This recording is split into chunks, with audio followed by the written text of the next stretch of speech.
¿Qué tal? Saludo cordial. A esta hora estamos aquí en vivo y en directo desde Comunicaciones, Prensa, Imagen de Gobierno Mayor y bueno, pues con un invitado, un compañero pues que también hace parte de Gobierno Mayor, es del pueblo Pijao, el compañero mayor Alfonso Rico Ramos. Bienvenido a esta hora. Buenas tardes. Buenas tardes, compañero Over, y pues atendiendo a su llamado tan importante para este espacio de autoridades tradicionales indígenas de Gobierno Mayor en el tema de comunicaciones. Bueno, quisiéramos que pues nos cuente un poquito su experiencia. Usted tuvo la posibilidad de estar por acá pues entre los años 2016 y 2017. ¿Qué ha sido lo valioso pues de vivenciar la comunicación acá? Sí, la comunicación y el trabajo mancomunado es parte importante de los procesos, sobre todo cuando están ahí las cosas, hay que tomarlas como buenas herramientas de trabajo que generan cohesión de grupo y sentido de pertenencia. Bueno, usted pues nos comenta que hace parte pues de un pueblo milenario como es el Pijao. Digamos, ¿qué podría contarnos un poco de este pueblo en el departamento del Tolima y otras regiones de Colombia? Bueno, el pueblo Pijao fue muy perseguido desde la época de la conquista y en razón a ello, por eso es que muchos de los pueblos lograron sobrevivir, porque cuando se hablaba lengua nativa era cortada la lengua para impedir definitivamente que se comunicaran con el lenguaje oral. Pero aún así los ancestros, nuestros ancestros, llegaron a las altas montañas y de ahí fueron bajando cuando fue como disminuyendo un poco el peligro de extinción. Pero fue muy menguado el pueblo Pijao. El pueblo Pijao tuvo encuentros muy importantes en el municipio de Ambalema. Era un punto de encuentro entre los caribes, los chipchas, el pueblo Pijao, inclusive subían los nazas. Era un punto de encuentro de comercio, de intercambio, de mano vuelta. Bueno, hemos tenido referencia, por ejemplo, de este territorio del pueblo Pijao, entiendo cacicas como, bueno, la cacica Guyumú se ha escuchado, y otros. ¿Qué memoria tienen ustedes pues de estos mayores que por allá unos 300 años pues hicieron lucha y resistencia? Pues como siempre, los espíritus vivos, como se le llama, vivos en la permanencia, en el tiempo, y los espíritus vivos eran antes de la conquista, de la invasión del blanco, y eso llegó con la evangelización. Entonces fueron como tratando de desaparecer, que eran los sabedores, los curanderos, los buenos espíritus que eran los guías espirituales de nuestras comunidades ancestrales. Estos espíritus vivos ya después se convirtieron en el mito de algo más escondido, porque para la época fueron satanizados, y de ahí vemos un ejemplo muy claro, y es en las diabladas, por ejemplo, de Cucambas del departamento del Magdalena, y aquí en el Tolima está el Corpus Christi, que es una especie entre lo pagano y lo sacro, lo sagrado. Entonces, una estrategia, llamémoslo así, un término muy moderno, una forma de pervivir en el tiempo fue unirse al que llegó, al invasor. Y de ahí vemos las dos cosas, el bien y el mal. Y resulta que el mal es el bien, porque es el que finalmente triunfa y el que ha pervivido en el tiempo. El tema del Ulumoy, del Moán, de la Mojana, de Ibanasca, la diosa del viento, y algunas deidades que están en los cerros de los Avechucos y en el cerro de Pacandé, en el departamento del Tolima, y hay otros sitios sagrados también, desde luego. Está la cueva la cueva encantada, llamémoslo así, aunque no es encantada, pero es una cueva muy misteriosa, y esa la encontramos en mi resguardo, en Meche San Cayetano, en el municipio de Coyaima. Es una cueva que parte de la montaña, llega a un río y puede seguir cruzando. Eran sitios donde se escondían los curanderos, huyéndole al exterminio. Bueno, hablando un poquito más ya de la vida profesional, hemos conocido pues de su experiencia también, que se dedica a la actuación, al arte, al cine, a este tema pues de producir teatro, todo este tema. ¿Desde qué época se motivó? Cuéntanos un poquito su academia y cómo llegó a esto.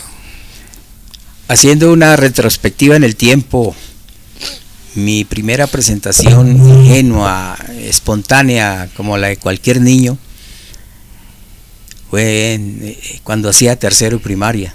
Hice un papel de panadero y así se fueron dando las cosas, y ya después teatro de colegio, después ingreso a un grupo de aquí en Bogotá, donde antiguamente funcionaba la Escuela Nacional de Arte Dramática en convenio con la Universidad Nacional en la 43 con 15. Ahí llegué a hacer teatro. A los 6 meses ya estaba en la escena, ya estaba ante un público, y tuve oportunidad de trabajar también con el grupo de teatro Imagen de la Universidad Nacional, cuyo director fue Enrique Vargas. Y se fueron dando las cosas. Primero hice teatro y luego ingresé a la Escuela Nacional de Arte Dramático. Allí estudié, y bueno, la participación en festivales nacionales, internacionales de Manizales, tuve oportunidad de viajar, tuve una experiencia bonita en el Brasil, y se fueron dando las cosas, y un proceso de actuar y de dirigir también. Y últimamente, ya después de un tiempo, la necesidad de escribir para teatro, dramaturgia, y en estas últimas de cambio, guiones para cine, que ese es un otro lenguaje, pero el camino se facilita cuando hay una dramaturgia previa a un trabajo para guión, para cine, para televisión. Bueno, es decir, en el tema académico, ¿cuál es su fuerte? ¿En qué se preparó finalmente, pues antes de ingresar a este tema del teatro? Bueno, me preparé mediante una herramienta de trabajo, un poco lo que es el empirismo, la improvisación como herramienta de trabajo y acercamiento al conocimiento. Ahí es pues la actuación en la parte académica nos lleva a prepararnos no solamente teórica, sino práctica, en la práctica, con ejercicios, con grupos, con directores de las escuelas muy conocidos. Por ejemplo, tuve un maestro, Jean-Marie Binoche, un francés. Hice todo un trabajo de elaboración y construcción de máscaras, tiene un trabajo interesantísimo. Y un referente muy importante para dar más a conocer esta experiencia con el maestro Binoche es el papá de la Juliette Binoche, que fue un premio Oscar en el cine. Y en la parte de psicosocial, pues ahí estoy en la parte de la Universidad de San Buenaventura, ahí un poco parado el tema, pero ya próximo a salir como psicólogo. Valiosísimo. Bueno, llega usted, pues digamos, de proceso de apoyo en el 2015 en adelante, entiendo, a Gobierno Mayor. ¿Cómo fue esa experiencia? ¿Qué nos puede contar de esta organización? El proceso de Gobierno Mayor ha sido muy importante porque se empezó es la necesidad de organizarse. Eso nació con los pastos, con AICO, fueron acercamientos. Yo para entonces hacía parte del CRIT, Consejo Regional del Tolima, en el área de comunicaciones, y también apoyaba el equipo de educación del CRIT en Coyaima, y una experiencia que tuve también en la parte de educación con el pueblo Nasa, en el resguardo Nasahuech de Gaitania. Ese es un asentamiento de más de 100 años en el municipio de Planada Sur del Tolima. Aquí en el departamento del Tolima tenemos 3 resguardos NASAs, Las Mercedes y Barbacoas, que quedan en el municipio de Río Blanco, y en Nasahuech en el municipio de Planadas. Allí se hizo un trabajo muy importante sobre el lenguaje. lo que es el lenguaje dentro de lo que es el PEC, y con base en un decreto muy interesante que es el decreto 804. Entonces ha sido todo un trabajo muy de comunidades, de liderazgos, talleres en la parte de convivencia, en la parte de oralidad, en la parte de investigación, es decir, cómo podemos entrar a observar no solamente las narraciones de los abuelos, de las abuelas, sino también a través de la observación, esos actos de aula tan importantes, esos momentos donde aparece algún objeto en una cocina y tiene un significado muy importante para la cultura e identidad de los pueblos, no solamente del pueblo Pijao, sino para todos los pueblos indígenas aquí en Colombia. Bueno, un poquito conversando acerca de la Comisión de Comunicaciones. Estuvo usted pues muy cerca de la gente aquí en Comunicaciones. ¿Qué fue lo llamativo? ¿Qué vivencias nos puede comentar? Bueno, ahí fue cuando estaba de coordinador el Taita Ángel Jacajaminoy.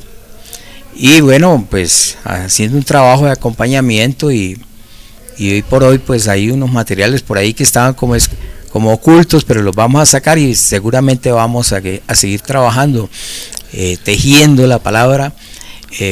Y la idea es que haya participación en esto, porque es lo que nos forma, aprendemos y podemos aportar un grano de arena a todos estos procesos de fortalecimiento, de recuperación del tejido de la palabra en la oralidad, en nuestro resguardo. En los pueblos necesitan eso, afianzarse como manera de resistencia frente a los momentos de aculturación, teniendo claridad qué se tiene, qué no se tiene, es la identidad propia. Bueno, quisiera preguntarle una temática, pues creo que está aconteciendo casi en todos los pueblos indígenas de Colombia, es como, diríamos, poco a poco la influencia de los medios de comunicación, este tema de las redes sociales, el desapego de las juventudes a la pérdida del vestido, de la lengua, de la identidad misma, de la indumentaria, ¿no? Eso creo que lo estamos viendo a nivel nacional. ¿Cómo lo mira usted? ¿Qué aconsejar? ¿Qué hacer, pues digamos, desde las organizaciones, pues para tratar de contener en algo esta situación? Empecemos por algo tan de base, desde las comunidades, desde las mismas asambleas que se dan en nuestros territorios, en los resguardos, en los cabildos, y es invitar a los jóvenes, a los niños, y que cada reunión, cada asamblea, cada reunión, así llámese consejo de mayores, los abuelos, las abuelas, estén los jóvenes, estén los niños, y pongámosles tareas, pequeñas cosas que se muestren. No hay una forma más interesante que verse uno reconocido en el trabajo, refleja lo que es la persona.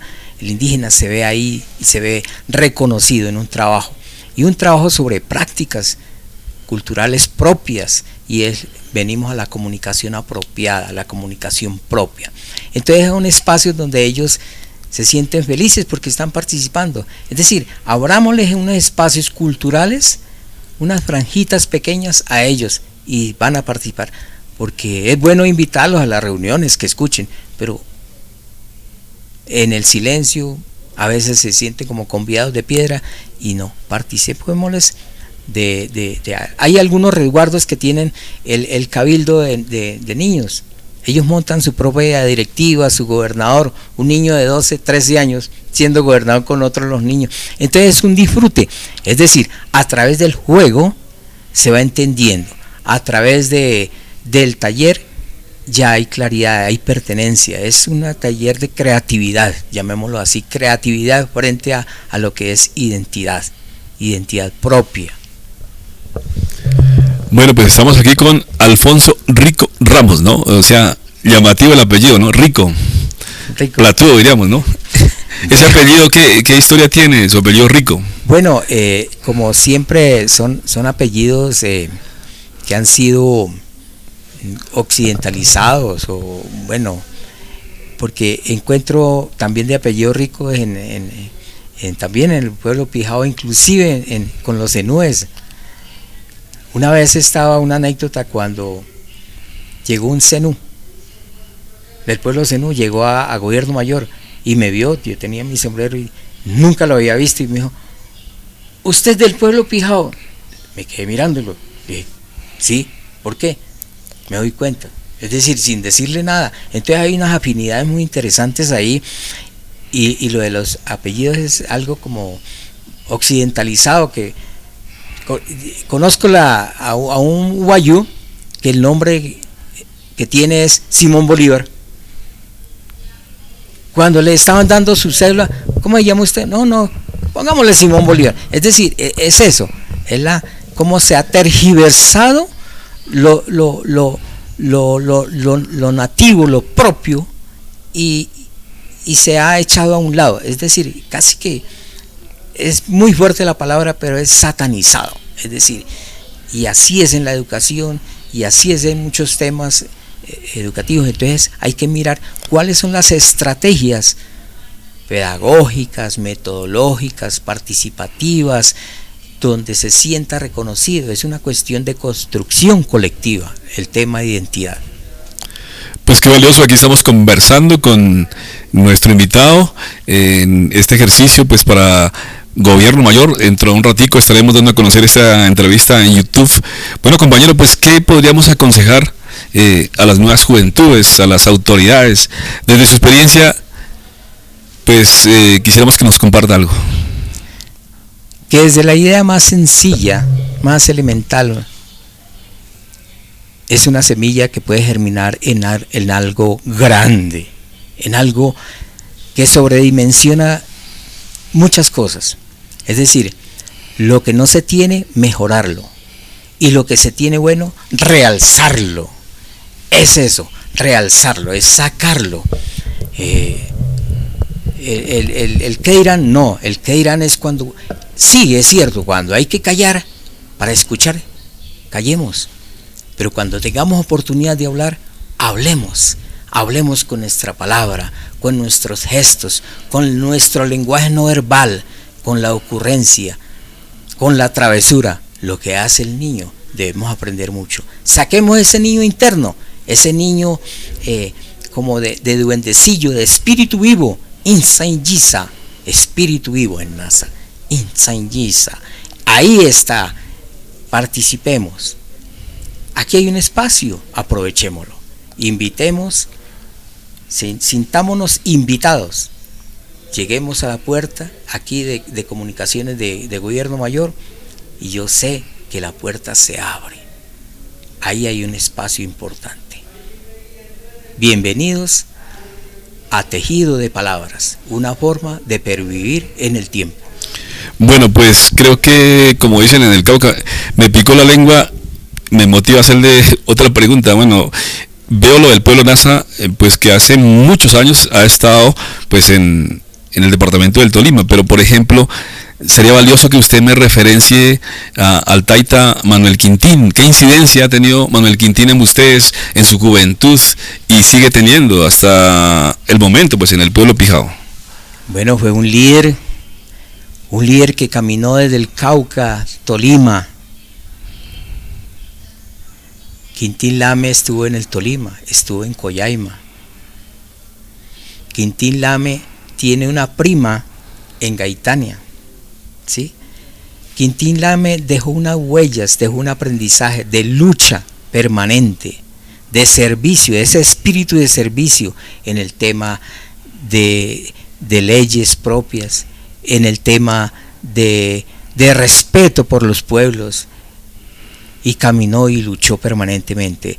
Es un líder. Yo invitaría a que nos documentáramos un poco más de Quintín Lame, y encontraremos buenas cosas para hablar, buenos temas. Entonces Quintín Lame, claro, del Cauca, pero él estuvo en el Tolima recorriéndolo, sobre todo en el sur del Tolima. Murió en el Tolima. Y murió en el Tolima. Bueno, compañero, pues Alfonso, muchísimas gracias. Un abrazo pues a esta hora y la mejor energía en su camino. Muchísimas gracias, Mayor Over, y éxitos, aquí estaremos siempre.